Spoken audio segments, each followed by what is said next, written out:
네, 안녕하세요. 하이투하증권 스마트 피센터 이하진 과장입니다. 안녕하세요. 안녕하세요. 스마트 PB센터 이청원 과장입니다. 네, 오늘 이제 옵션 만기일이잖아요. 네. 또 과장님께서 또 시장에서 또 선물 쪽에서 또 이렇게 견해가 또 높으시니까 네, 혹시 오늘 시장 어떻게 보십니까, 그러면? 오늘 시장이 전반적으로 지난주와 대비해서 완전히 다른 모습이었습니다. 분명히 그죠? 그리고 주말과 이번 주 초에 우리가 생각하지도 못했던 매우 안 좋은 리스크가 하나 있었습니다. 지금 중동 지방에서의 전쟁인데 첫날 이번 화요일이 되겠죠. 화요일 날은 움직임이 조금 안 좋았지만 다행히 어제 오늘 다 좋았기 때문에 적어도 지금 나타나고 있는 이 지정학적 리스크라고 하는 것이 상당 부분 해소되었거나 이것은 시장에 미치는 변수로 작용하지 않는다라고 할 수가 있습니다. 또 하나 걱정이 되었던 게 유가였는데 어제 유가가 폭락을 했습니다. 그러다 보니 또 우리가 걱정했던 건 인플레이션에 대한 우려가 다시 한번 제기될 수 있었던 점, 이것 또한 지금 어느 정도 누그러 들었기 때문에 시장이 이에 대한 결과로 이렇게 크게 상승하는 모습이 나오는 게 아닌가 그렇게 생각을 합니다. 우리나라 같은 경우에는 오늘이 옵션 만기입니다. 선물 옵션 동시 만기가 아니다 하더라도 옵션 만기도 변동성이 큰데 지금 시점에서 보이는 움직임 보면은 특별한 악재가 있지 않는 이상 시장이 갑작스럽게 밀리거나 여기에서 더 올라가거나 그러진 않을 것 같고요. 우리가 방송을 하기 전에 외국인의 선물시장에서의 매수세 1시간 정도 오전 9시에서 10시 정도까지는 매도세를 보이다가 10시 정도 이후로는 매수세로 돌아서는 모습이 나오고 있습니다. 덕분에 삼성전자, SK하이닉스 반도체 업종이 오늘 전반적으로 다 좋았고요. 최근에 많이 밀렸던 로봇 섹터도 강하게 올라가고 있습니다. 파생상품 시장에 대한 이야기도 조금 더 덧붙이자면 그러니까 이번 주는 3일밖에 없습니다. 통상적으로 옵션 만기 같은 경우 목요일이 만기다라고 가정을 하게 되면 월, 화, 수 하루 정도는 변동성이 크게 축소됩니다. 이유는 기관이나 외국인 같은 경우 선호하는 포지션이 스트레이드 매도 혹은 스트랭글 매도인데 변동성이 확 죽어버려야 여기에서 수익이 발생하는 구조가 됩니다. 그런데 이번 주는 그런 움직임이 없었습니다. 그래서 변동성이 전반적으로 확대가 되는 모습이 나왔고 덕분에 콜옵션 쪽이었습니다. 네. 콜옵션 행사 가격 327.50. 이제 화요일 대비 어제였죠. 327.50포인트에 있던 콜옵션이 하루 만에 8배 정도 올랐는데 오늘까지 고려하면 대략 20배 정도 올라갔습니다. 지금 흐름이라면 아마 오늘 종가 기준으로는 330포인트까지도 내가격으로 전환이 되는 모습이 나오지 않을까. 제가 직전에 오기 전에 옵션 가격을 봤는데요. 330포인트 콜옵션이 대략 0.12. 여기에서 불과 몇 시간 만에 한 번 더 크게 오를 가능성이 있다는 거. 그러면 코스피가 되든 코스닥이 되든 전반적으로 더 큰 상승이 나올 수 있고요. 어제 또 삼성전자의 잠정 실적이 나왔습니다. 네. 전반적으로 좋게 나왔다라고 하는 평가를 받고 있는 것 같습니다. 그리고 3분기 이제 삼성전자 메모리 쪽에서의 움직임이 개선될 것이다 라고 하는 그 전망 속에서 반도체가 전반적으로 다 올라가고 있기 때문에 4분기의 흐름은 내심 기대가 된다. 그렇게 이야기해 드릴 수 있고요. 지난주에도 제가 이야기를 해드렸는데요. 역사적으로 우리나라의 코스피가 되든 코스닥이 되든 4분기는 분명히 강했습니다. 한 번 더 이야기를 하자면 2001년부터 2022년까지 코스피 같은 경우에는 4분기 총 22번 중에 8번 떨어졌지만 14번이 올랐고요. 서프라임 모기지나 나스닥 시장에서의 분기 2000년대 초였습니다.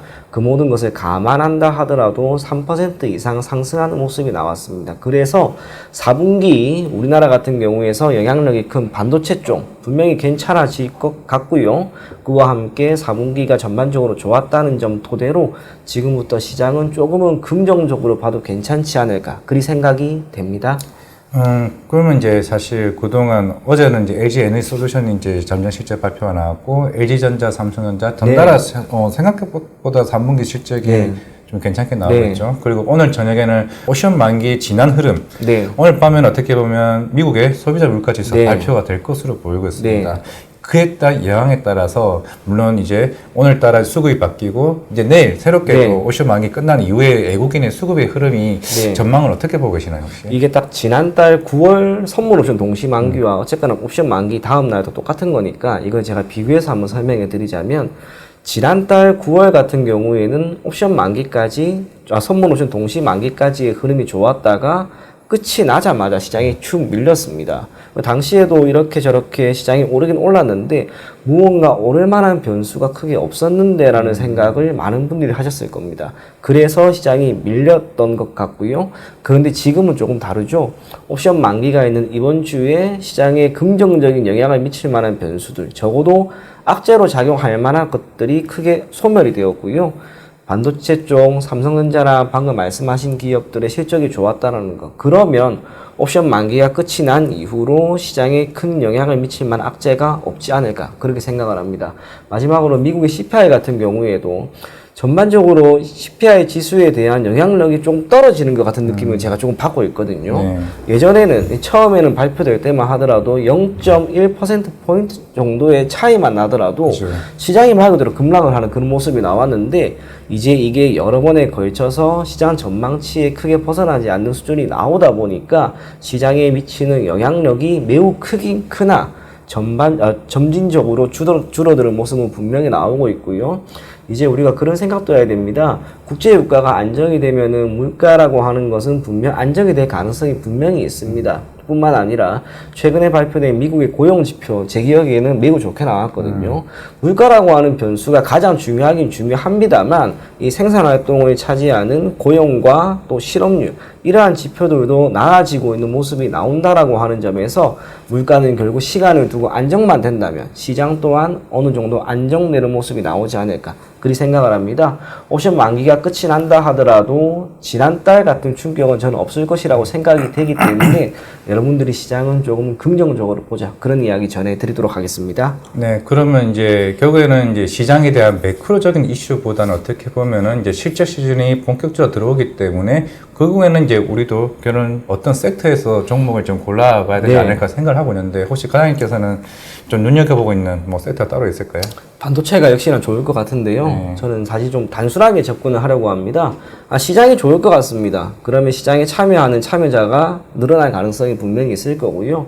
그리고 어제 관련된 이 해당 섹터에 있는 기업 중 한 기업이 매우 좋은 이슈가 달리면서 크게 올랐습니다. 증권입니다, 증권. 증권. 어찌 보면 매우 단순한 이야기가 될 수도 있는데요.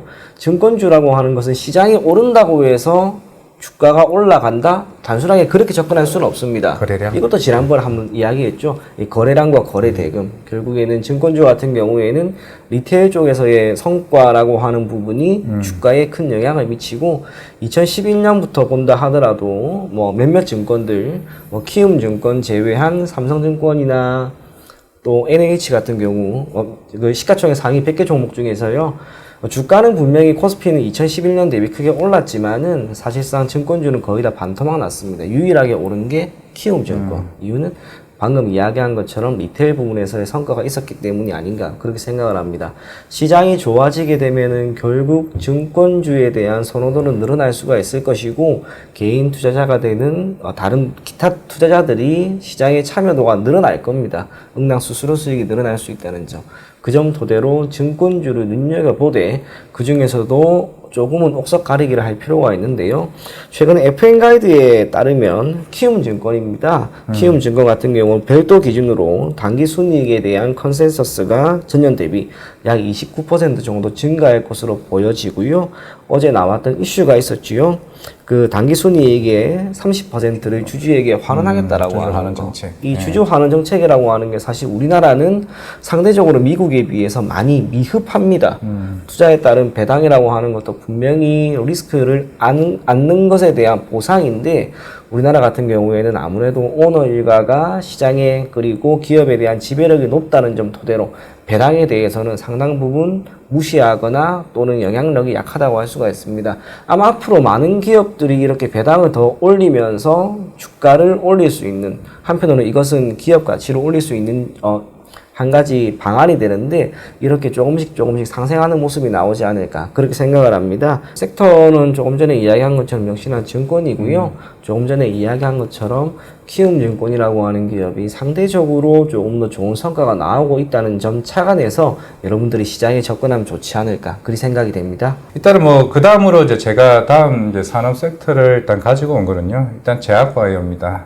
최근에 뭐 비만, 당뇨 이런 치료제도 이슈가 있었고 요즘에는 이제 폐암 치료제 네네. 이쪽 시장에서 크게 좀 부각이 되고 있죠. 이제 10월 20일 날 에스모 이게 유럽 종양학회가 이제 개최가 될 것으로 보이고 있는데 사실 올해 1분기 때부터 꾸준하게 시장에서는 관심을 받아왔습니다. 실제로 얀센네 회장님께서 1분기 실적 발표하고 나서 지금 진행하고 있는 이제 렉나자에 대해서 이제 임상 3상을 중간 발표를 할 수도 있다라고 얘기하게 되면서 그때 유황여행이 바닥에서 좀 올라오는 모습을 일단 보이고는 있거든요. 그만큼 폐암 치료제가 시장에서 굉장히 큽니다. 지금 경쟁사인 아스트라제네카의 타그리소가 연간 한 매출을 7조에서 8조 정도 지금 벌고 있는데 만약에 여기서 얀센이 임상이 성공을 하고 이제 본격적으로 이 시장에 들어오면은 그만큼 시장 규모가 거의 15조에서 20조까지 커질 수 있는 캐파로 좀 흐름이 좀 기대가 되는 걸로 보이고 있고 이게 시장 흐름이 어떻게 되냐면은 오스코텍이 먼저 기술 이전을 유황여행이 했고 이제 유황여행에 있는 이제 후보 물질을 통해서 얀센과의 병역요법을 지금 진행 중에 있습니다. 그게 지금 이제 리브리만트와 이제 렉나자에 있는 레이트티닙을 같이 섞어서 이제 병역요법을 하고 있는 건데 그게 지금 마리포사 이제 마리포사 1을 지금 인상 3상에 지금 시장에서 굉장히 좀 중요시하게 여기고 있는 거고 결국에는 지금 이게 임상 3상에 성공한다라면 어떤 효과가 있냐? 이게 지난달에 이제 타그리소가 폐암학회에서 임상 그걸 학술에서 발표를 했는데 생각보다 기대만큼 좋지는 안 좋았습니다. 이게 안전성이나 이게 효용성이나 결국에 이게 얼마만큼 폐암이 치료제가 이게 연장이 되는지 이게 치료가 얼마만큼 오랫동안 연장이 되는지 여부가 굉장히 중요한 부분이 있는데 그 컨선에 생각보다 미치지 못했고 결국에는 전 세계의 이제 빅파마들의 시장의 초점이 이게 유럽 종양학회에 지금 쏠려 있지 않나라고 생각을 하고 있습니다. 결국에 우리가 이게 흔히 말하는 이게 폐암 치료제 렉나자가 가격이 한 달에 얼마인지 아세요? 한 달에 600만 원입니다. 근데 1년에 치면 7,200만 원입니다. 예. 그러면 이걸 결국에는 1차 치료제로 등록이 되어야 건강보험 등재가 되게 되면 그만큼 이게 확 줄어들어요. 그만큼 이게 1차 치료제로 되기 위해서 타그리소와 이게 렉나자가 계속 꾸준히 시장에서 이제 얘기가 나왔던 부분이 있었고, 물론 오늘 이제 10시, 오늘 지금 10시가, 방송 중에는 10시가 지금 지났는데, 10시에 아마 발표가 났을 겁니다. 이게 우리나라 이제, 저번에는 우리나라 질병 이제 심의위원회에서도 이게 통과가 됐고 오늘 1차 치료제가 통과가 되게 되면은 본격적으로 이제 시장에서 크게 부각받는 폐암 치료제 시장이 저는 이제 되는다라고 좀 생각을 하고 있고 결국에는 만약에 임상 3상이 이번에 중간 발표가 나고 내년 상반기에 종료가 되면은 내년 하반기에 풍목화가 신청을 하겠죠. 이제 그러면 내가 2025년부터 이쪽 시장에 나오면은 그러면 이 로열티를 받습니다. 얀센이 이거를 통해 가지고 제품이 나오면은 이 매출에 따라서 이게 6대4. 그러니까 로열티를 만약에 10% 준다 하면은 이 10% 내에서 6대4로 유황양이 60%, 40%가 오스코텍을 로열티를 배분하는 흐름이기 때문에 그만큼의 새로운 이제 매출이 본격적으로 나오는 시점이라 좀 생각을 하고 있습니다. 그렇기 때문에 이번 유럽 종양학회가 중요한 좀 시점이라 좀 생각을 하고 있고 결국에는 1분기, 2분기 때부터 우리나라 대형 제약사들이 꾸준히 실적도 많이 개선되고 있습니다. 확실히 제가 제약바이오를 참 좋아했던 시기가 2015년이었는데 그때랑 흐름이 확실히 달라요. 그 당시에는 기술 이전만 하면은 대박이었구나 이렇게 하고 있는데 지금 자체로는 임상 3상, 글로벌 임상 3상을 진행 중에 있고 실적도 개선되고 있는 회사들이 하나둘씩 지금 나오고 있어요. 그런 회사들이 확실히 지금 우리나라 제약바이오 업체들이 계속 이런 변형이 지금 되어가고 있고 그만큼 마일스톤이나 향후에 대한 매출에 대한 개선이 크게 개선되고 있기 때문에 오늘 이번 유럽 종양학회에 관심을 좀 더 갖자 이런 말씀을 드리면서 오늘 방송은 여기서 마무리하도록 하겠습니다. 감사합니다. 감사합니다.